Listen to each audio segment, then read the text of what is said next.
अस्सलामुअलैकुम प्यारे दोस्तों, ख्वाजा गरीब नवाज चिश्ती रहमतुल्लाहि अलैहि की मज़ार मुबारक को हिंदुस्तान के बादशाह औरंगजेब आलमगीर ने तोड़ने का इरादा किया। बादशाह औरंगजेब को वलियों के मुताबिक ये गलत फहमी थी कि मरने के बाद मज़ारों में उन्हें जिंदा किया जाता है। अपने इसी वहम को दूर करने के लिए बादशाह औरंगजेब एक रोज गरीब नवाज की जियारत करने के लिए अजमेर शरीफ तशरीफ ले गए और जब अजमेर पहुँचे और अजमेर पहुंचकर औरंगजेब ने अपने काजी से कहा कि चलो मान लेता हूँ कि गरीब नवाज अल्लाह के वली हैं, मगर मैं ये तभी मानूंगा जब मैं उनको सलाम पेश करूंगा तो मुझे सलाम का जवाब मिलना चाहिए। अगर सलाम का जवाब मुझे नहीं मिला तो मैं मजार शरीफ को तोड़ दूंगा। तो औरंगजेब आलमगीर जब मजार पर पहुँचे और हाजिरी दी और वहाँ पर एक अदना सा शख्स बैठा हुआ था।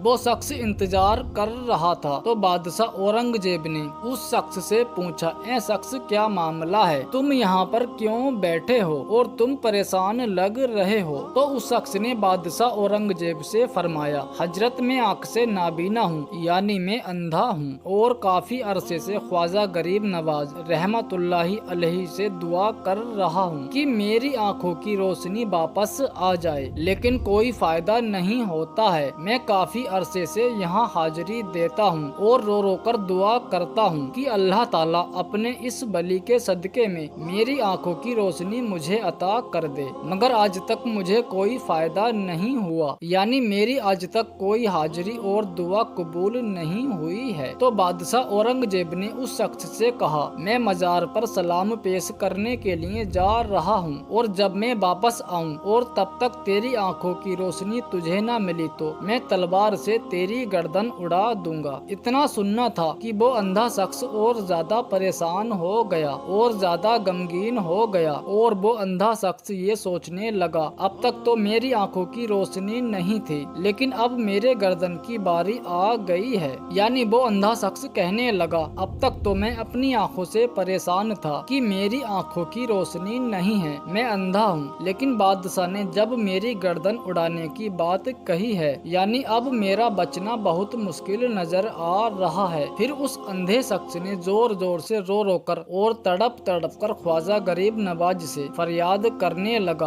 और जब बादशाह औरंगजेब ने ख्वाजा गरीब नवाज को सलाम पेश किया तो यानी जब बादशाह औरंगजेब मजार के पास गए और मजार के पास जाकर उन्होंने सलाम अर्ज किया तो मजार में से कोई जवाब नहीं मिला। जब बादशाह औरंगजेब ने एक मर्तबा सलाम पेश किया तो जवाब नहीं मिला। बादशाह औरंगजेब ने दूसरी मर्तबा सलाम फिर पेश किया, फिर भी सलाम का कोई जवाब नहीं मिला। लेकिन जब तीसरी मर्तबा औरंगजेब ने सलाम पेश किया तो अंदर से आवाज आई, वालेकुम अस्सलाम बरहमतुल्लाहि वबरकातुहू। फिर मजार शरीफ से आवाज आती है, ए बादशाह औरंगजेब दोबारा ऐसी जिद ना करना, क्योंकि तुम्हारी जिद की वजह से मैं उस अंधे आदमी की आंखों की रोशनी लेने के लिए अरसे इलाही पर गया था और इसी वजह से तुम्हारे सलाम के जवाब देने में देर हो गई है। सुभान अल्लाह। ख्वाजा गरीब नवाज की करामात को देखने के बाद बादशाह औरंगजेब रहमतुल्लाहि अलैहि खुद एक अल्लाह के वली बन गए। तो मेरे दोस्तों, ये होती है अल्लाह के वलियों की शान की, यानी ये वाकिया होना ही था। बादशाह औरंगजेब रहमतुल्लाहि एक बहुत ही बड़े अल्लाह के वली बन गए, जिन्होंने एक किताब लिखी है फतवे आलमगीर, जो इस्लाम के मुताबिक फतवे देती है, जो इस्लाम के कानून को मानती है, जो इस्लाम के कानून को देखकर बनाया गया है। बड़े बड़े मसाइल उसी किताब से हल होते हैं। प्यारे दोस्तों, जब ख्वाजा गरीब नवाज रहमतुल्लाहि अलैहि अजमेर में पहुँचे, उस वक्त एक मंदिर था जो अजमेर का सबसे बड़ा मंदिर था और जो सिर्फ राजाओं और रानियों की इबादत के लिए खास था। मंदिर के साथ साथ एक तालाब था जिसका नाम अना सागर था। हिंदू उस तालाब के पानी को इंतहाई पवित्र यानी बाबरकत मानते थे। उनका मानना था कि जो इस तालाब में नहा लेगा उसके सारे गुनाह झड़ जाते हैं। कहते हैं इस मंदिर में रात को इतने चिराग जलते थे कि रात को 3.5 मन तेल उन चिरागों में इस्तेमाल होता था। इर्द गिर्द के कई देहात मंदिर के नाम थे, यानी उन देहात की आमदन मंदिर पर खर्च होती थी। मंदिर में हजारों लोग रहते थे تھے जिनका काम आने वालों की रहनुमाई देखभाल करना था कि कौन सा खुदा बेटा देता है, यानी कौन सा देवता बेटा देता है, कौन सा देवता सेहत और तंदुरुस्ती का मालिक है और किस मूर्ति की पूजा करने से दौलत मेहरबान होती है। ख्वाजा गरीब नवाज रहमतुल्लाहि अलैहि उस मंदिर में तशरीफ ले गए और अना सागर के कुछ फासले पर चटाई बिछाकर अपने मुरीदों के साथ बैठ गए। असर का वक्त होना ही चाहता था,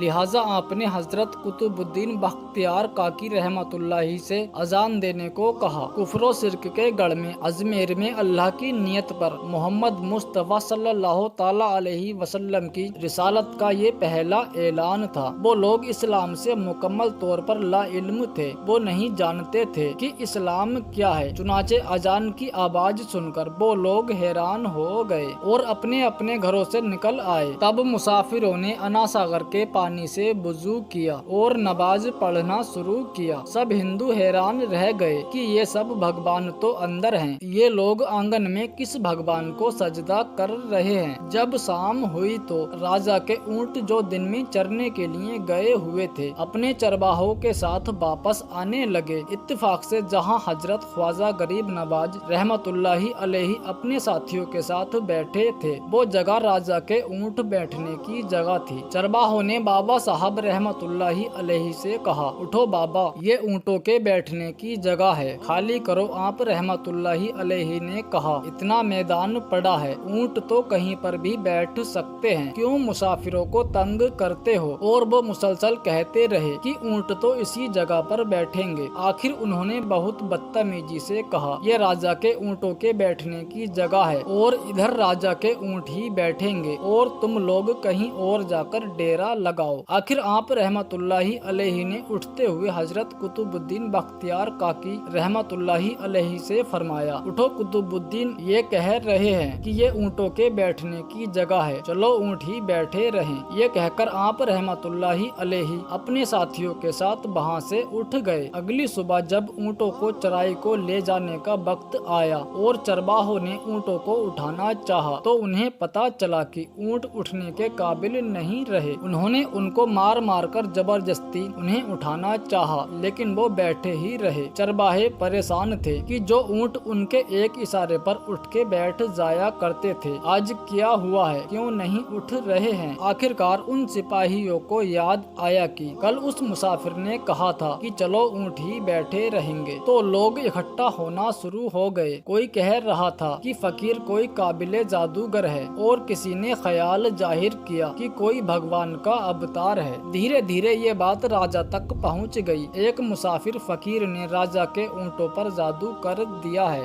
राजा ने ख्वाजा गरीब नवाज को पैगाम भेजा। राजा ने कहा कि तुम कैसे फकीर हो जो बेजुबानों को बांध कर रखते हो, ये बेचारे भूखे प्यासे मर जाएंगे, इसीलिए मेहरबानी करके अपना जादू वापस ले लो। आप रहमतुल्लाहि अलैहि ने फरमाया, हम मुसलमान हैं और मुसलमान बद्दुआ नहीं करते और न ही जादू किया करते हैं। जाओ कहो कि जिसके हुक्म से बैठे थे उसी के हुक्म से खड़े हो जाना। अब वो लोग जाकर ऊंटों को उठाने लगे तो ऊंट फौरन उठ गए। हिंदुओं के दिलों में दिलचस्पी उन मुसाफिरों में बढ़ने लगी। पांचों वक्त अजान होती और नमाज अदा की जाती। आखिर राजा तक ये बात फिर पहुंची कि कुछ फकीर आए हैं जो मुसलमान हैं, पांचों वक्त अजान देते हैं और हमारे पवित्र तालाब को हाथ मुंह धोकर भ्रष्ट करते हैं, यानी कि पानी को नापाक करते हैं और तो और हमारे धर्म के खिलाफ बातें करते हैं। कहते हैं कि ये मूर्तियां पूजने के काबिल नहीं हैं, ये तो पत्थर हैं, इसीलिए उन्हें यहाँ से उठाना चाहिए। राजा ने फकीरों को पैगाम भिजवाया कि तुम लोग गोश्त खाते हो, हमारे धर्म के खिलाफ बोलते हो और तो और हमारे पाक तालाब को अपने हाथ डालकर नापाक करते हो, जो हम बर्दाश्त नहीं कर सकते हैं, इसीलिए तुम लोग यहाँ से कहीं और चले जाओ। आप रहमतुल्लाहि अलैहि ने फरमाया कि और भी तो इतनी दुनिया आती है, हमारे पानी लेने से कौन सी कमी आ जाएगी। लेकिन वो कहने लगे, वो सब हमारे अपने धर्म के लोग हैं और तुम दूसरे धर्म के हो। आइंदा तुम लोगों ने तालाब को नापाक किया तो हम सख्ती से पेश आएंगे। आप रहमतुल्लाहि अलैहि ने हजरत कुतुबुद्दीन बख्तियार काकी रहमतुल्लाहि अलैहि से फरमाया, ए कुतुबुद्दीन, शायद ये लोग आइंदा हमारे पानी लेने पर कोई फसाद बर्पा करेंगे। देंगे। जाओ एक मस्कीजा पानी ले आओ, जो जरूरत के वक्त कुछ पानी मौजूद तो हो। लिहाजा हजरत कुतुबुद्दीन रहमतुल्लाहि अलैहि ने उनसे फरमाया, चलो हम मस्कीजा भर लेते हैं। वो इस शर्त पर मान गए कि तुम्हारा जिस्म पानी से छूना नहीं चाहिए। तो हजरत कुतुबुद्दीन रहमतुल्लाहि अलैहि ने तालाब की सीढ़ियों पर बैठकर उस मस्कीजे को पानी में डुबो दिया। जब वो भर गया तो हजरत कुतुबुद्दीन बख्तियार काकी रहमतुल्लाहि अलैहि ने वो मस्कीजा ऊपर खींचा, लेकिन यूं ही मस्कीजा पानी से भर आया तो पूरा का पूरा अना सागर का पानी सूख चुका था। गोया सारा अना सागर मस्कीजे में बंद हो गया था। अना सागर का खुश्क होना था कि पूरे अजमेर में कोहराम मच गया और वो रो रहे थे, हम जो गुनाहों की गठरिया लाते हैं, अना सागर में गुस्ल करके उनसे छुटकारा पा लेते हैं। अब हम गुनाहों का बोझ लेकर किधर जाएंगे। सारे इलाके में खबर फैल गई कि मुसाफिर फकीर ने जादू के जोर से अना सागर को खुश्क कर दिया है। राजा उस नई सूरत हाल से बहुत परेशान था। उसने अपने वजीरों को बुलाया। सबने यही कहा कि फकीर या तो जादूगर है या फिर कोई बाकई कामिल फकीर है। साथ ही वो परेशान हुए कि अजमेर की रौनक तो थी, अना सागर के दम से थी। उसी की वजह से लोग दूर दूर से अजमेर आते थे और अपना ईमान ताजा करके लौटते थे। अना सागर के खुश्क हो जाने से हिंदू धर्म के प्रचार को बहुत बड़ा झटका लगेगा और ये बहुत तफ्तीशनाक बात थी। आखिर तय पाया कि फकीर से बात की जाए। आखिर वो चाहता क्या है। उसकी जरूरत खाने की चीजों की होगी तो हम मान लेंगे, या फिर सब मर्द औरतें बच्चे फकीर से जाकर खुशामद करो कि लोगों को परेशानी से निजात दिलाओ और हम पर करम करो। हम पाप का बोझ उठाए किधर जाएं और कैसे सुकून पाएं। ये काम ज्यादा आसान था। लिहाजा तमाम लोग बाबा साहब रहमतुल्लाहि अलैहि के पास आए और बोले, बाबा तुम भी वजू कर लिया करना, लेकिन भगवान के वास्ते हमारा आना सागर हमें लौटा दो। तो आपने हजरत कुतुबुद्दीन बख्तियार काकी रहमतुल्लाहि से फरमाया, जाओ कुतुबुद्दीन मस्कीजा वापस तालाब में डाल आओ। जो ही मस्कीजा तालाब में उल्टा किया, अना सागर किनारों तक उछाल आया। सुभान अल्लाह। प्यारे दोस्तों, हम उम्मीद करते हैं आपको आज का हमारा ये वीडियो, ये वाकया पसंद आया होगा। अगर आपको ये वीडियो पसंद है तो इसे लाइक जरूर करें और अपने दोस्तों में शेयर करें। और अभी तक आपने हमारे चैनल को सब्सक्राइब नहीं किया तो अभी चैनल को सब्सक्राइब कर लें और साथ में लगे बेल आइकन को जरूर ऑन कर लें। हम मिलते हैं अगली वीडियो में, तब तक के लिए अल्लाह हाफिज।